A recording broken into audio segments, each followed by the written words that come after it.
এই মুহূর্তে দাঁড়িয়ে আরো একটি বড় খবর, শাহজাহানের দুই ভাইকে তলব করেছে ইডি। আলমগীর ও সিরাজউদ্দিন শেখকে তলব করা হয়েছে এনফোর্সমেন্ট ডিরেক্টরেটের তরফ থেকে। কিন্তু কি কারণে তাদের দুজনকে তলব করা হয়েছে, সুজয় পাল আমাদের রিপোর্টার এই বিষয়ে ডিটেল জানাবেন। সুজয়। নিমা, গত পরশু সন্দেশখালীতে যে তল্লাশি চালানো হয়েছে ইডির তরফ থেকে, অর্থাৎ শাহজাহান শেখের বিরুদ্ধে ইডির তরফ থেকে দায়ের করা দ্বিতীয় যে মামলা, সেই মামলাতেই এবার শাহজাহান শেখের দুই ভাই ইডির নজরে, এবং তাদেরকে আগামী 21শে মার্চ পিজিও কমপ্লেক্সে তলব করা হয়েছে। অর্থাৎ এই ঘটনায় জিজ্ঞাসাবাদ করে তাদের বয়ানের জন্য প্রথমজন আলমগীর শেখ, দ্বিতীয়জন সিরাজউদ্দিন শেখ, এই দুজনকে তলব করা হয়েছে। এবং সিবিআই এর পর এই প্রথম কিন্তু ইডি এই দুই ভাইকে তলব করলো দ্বিতীয় মামলা। ফলে বুঝতেই পারছো যে গত পরশু তল্লাশিতে তাদের কাছে যে সমস্ত নথিপত্র, তথ্য প্রমাণ এবং গাড়ি তারা বাজেয়াপ্ত করে নিয়ে আসছে, সেই সংক্রান্ত বিষয়ে জিজ্ঞাসাবাদ করে বয়ান রেকর্ড করা, এবং একই সঙ্গে শাহজাহান শেখের এই যে মাছের ব্যবসা, সেই ব্যবসার ব্যাপারে জিজ্ঞাসাবাদ করে বয়ান রেকর্ড, এবং একই সঙ্গে তার যে জমি দখল সংক্রান্ত বিষয়, যেহেতু দ্বিতীয় মামলাতে এই এক সংক্রান্ত সমস্ত অভিযোগ রয়েছে, সেই বিষয়েও তাদের বয়ান রেকর্ড করা। ফলে এখন দেখার যে তারা 21শে মার্চ হাজিরা দেয় কিনা। তার কারণ এর আগে ইডির সিবিআইয়ের তরফ থেকে যে তলব করা হয়েছিল ইডির উপর হামলার ঘটনায়, তারা কিন্তু হাজিরা দেয়নি। ফলে দেখার যে এই ইডির তলবে তারা হাজিরা দেয় কিনা। বেশ, ধন্যবাদ সুজয়।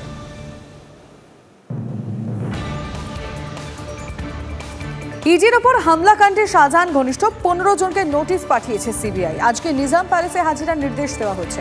আগেও ইডির ওপর হামলার ঘটনায় শাহজাহান ঘনিষ্ঠ কয়েকজনকে তলব করে সিবিআই।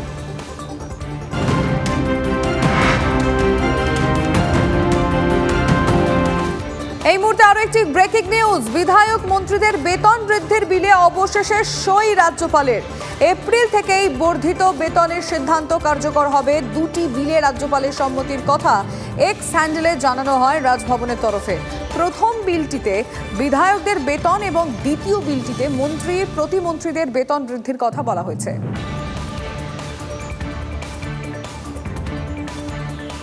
মদের ভাটি ভাঙতে গিয়ে মদ ব্যবসায়ীদের আক্রমণের মুখে স্বনির্ভর গোষ্ঠীর মহিলারা।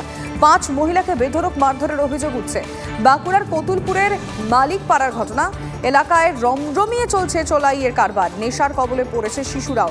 নেশার কারণে একাধিক সংসারে অশান্তি বাঁধছে। চোলাইয়ের ঠেক বন্ধ করতে এগিয়ে আসেন গ্রামের মহিলারা। ঠেক ভাঙতে গেলে মহিলাদের ওপর লাঠিসোঁটা নিয়ে হামলা চালায় মদ ব্যবসায়ীরা। আহত 5 মহিলা স্থানীয় গ্রামীণ হাসপাতালে ভর্তি। আমার ছেলে মদ খায়, মদ খেয়ে ছেলে পরিবার নাই ঘরেতে, আর 5 বছর ছেলেটা আমার মদ খেয়ে সারা হয়ে গেছে। হাসপাতালে লাইনে নার্সিংহোমে ভর্তি করেছি, ভর্তি করেছি তার জন্যে মদ তোলা গোষ্ঠীর মেয়েরা, তার জন্য সবাই মদ তুলছে। আমরা চাইছিলাম যে মদটা যাতে এখান থেকে উঠে যাক পাড়া থেকে, কারণ ঘরে অশান্তি ঝগড়া ঝামেলা সব সময়। পুরুষ মানুষরা খাটে না, সকাল হলি ভোর থেকে মদ নিয়ে যায়, আর পুরুষরা কাজে গেলে সেই মদ খেতে ঢুকে পড়ে ওইখানে, তারা আর কাজে যায় না। মহিলারা খেটে খাওয়ায় স্বামীর দিকে। আমরা সেটাই চাই যে স্বামীরা যাতে অত মারধরও করে না মহিলার দিকে, আর ওই মদ ব্যবসাটা যাতে উঠে যায়, যাতে কাজের দিকে মন থাকে, সেটাই আমরা চেয়েছি। পরে খবরে আসি। পিকআপ ভ্যানের ধাক্কায় মৃত্যু হয়েছে বাঁকুড়ার সিমলাপাল পঞ্চায়েত সমিতির কর্মাধ্যক্ষের 2 শিশু সন্তানের। দুর্ঘটনায় গুরুতর জখম পঞ্চায়েত সমিতির কর্মাধ্যক্ষ ও তাঁর স্বামী। দলীয় সভায় যোগ দিয়ে স্বামীর সঙ্গে সন্তানদের নিয়ে জামবেদিয়ায় বাড়ি ফিরছিলেন কর্মাধ্যক্ষ রিয়া লোহার। তারা সকলেই ছিলেন মোটর বাইকে। পিকআপ ভ্যান ধাক্কা মারে মোটর বাইকে। বাঁকুড়া মেডিকেল কলেজ হাসপাতালে নিয়ে যাওয়া হলে রিয়ার 2 সন্তানকে মৃত ঘোষণা করা হয়। রিয়া এখনও চিকিৎসাধীন। আমাদের পঞ্চায়েত সমিতির কর্মাধ্যক্ষ খাদ্য দপ্তরে, তিনি এখানে মিটিংয়ে এসেছিলেন। মিটিং থেকে বাড়ি ফিরছিলেন। সিমলাপাল অফিসে নামার পর ওখান থেকে বাইকে ওনার হাজব্যান্ডের সাথে ওনার 2 বাচ্চাকে নিয়ে ওনার ভূত শহরে জামবেদিয়াতে বাড়ি, ওখানে ফিরছিলেন। রাস্তায় কোথাও সাইড দিতে গিয়ে গাড়ি মোটরসাইকেল স্লিপ করে যায় এবং পড়ে যান। সেই মুহূর্তে কোনো একটা পিকআপ ভ্যান পাস করছিল, সজোরে তাদের উপর ধাক্কা মারে। বাচ্চাগুলো নাকি এক্সপায়ার করেছে, এবং রিয়া এবং তার স্বামী দুজনেরই যথেষ্ট ইনজিওর্ড হয়েছে। হাত দিয়ে টানলেই উঠে আসছে পিচ। রাস্তা তৈরির 24 ঘন্টা যেতে না যেতে বেহাল রাস্তা। প্রতিবাদে কাজ বন্ধ করে বিক্ষোভ দেখান এলাকার মানুষ। পূর্ব বর্ধমানের নান্দুর গ্রামের ঘটনা। নান্দুর গ্রামে শেঠিয়াম মিল গেট থেকে জাপানতলা পর্যন্ত প্রায় 2 কিলোমিটার রাস্তা তৈরির কাজ শুরু হয় শুক্রবার থেকে।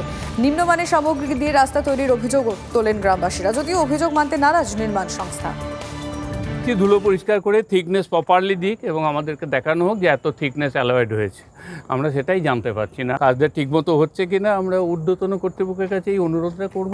আমরা যখনই এসে দেখেছি রাস্তা উঠে যাচ্ছে, ধুলোর ওপরে পিচটা করে দেওয়া হয়েছে, তখনই আমরা এসে বন্ধ করে দিয়েছি। কেন জনগণ আমাদেরকে গালাগাল দেবে। আমরা সব পাবলিক যারা সব আছে দেখছে রাস্তাটা এরকম হাত দিচ্ছে, উঠে যাচ্ছে, দিয়ে দেখা যাচ্ছে তলাতে পিচই নাই, ধুলোর ওপরে আর কি পিচটাকে চালিয়ে দিয়েছে।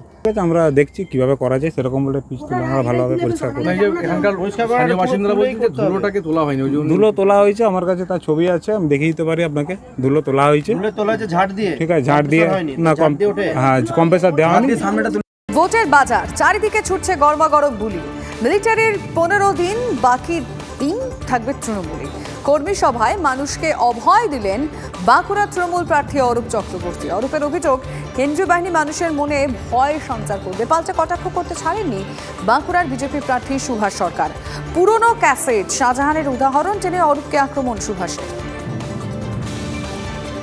মিলিটারি নামবে, বুকের আওয়াজ শোনা যাবে, তারা ভয় দীক্ষা দেওয়ার চেষ্টা করবে, ভয় সঞ্চার করার চেষ্টা করবে।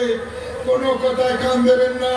মাত্র 15 দিন পর আমরা আবার সেই বাংলায় থাকবো।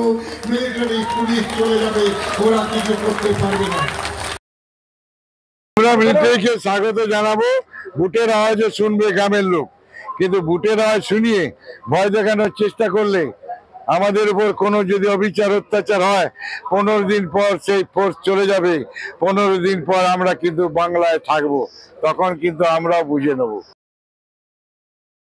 এটা তো ওনার পুরনো ক্যাসেট।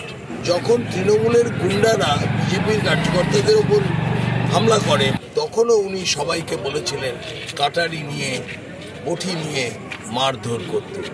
তো এটা বলে কিছু হবে না। সেদিনের মানুষ, বাংলার মানুষ আর আজকের মানুষ অনেক তফাৎ।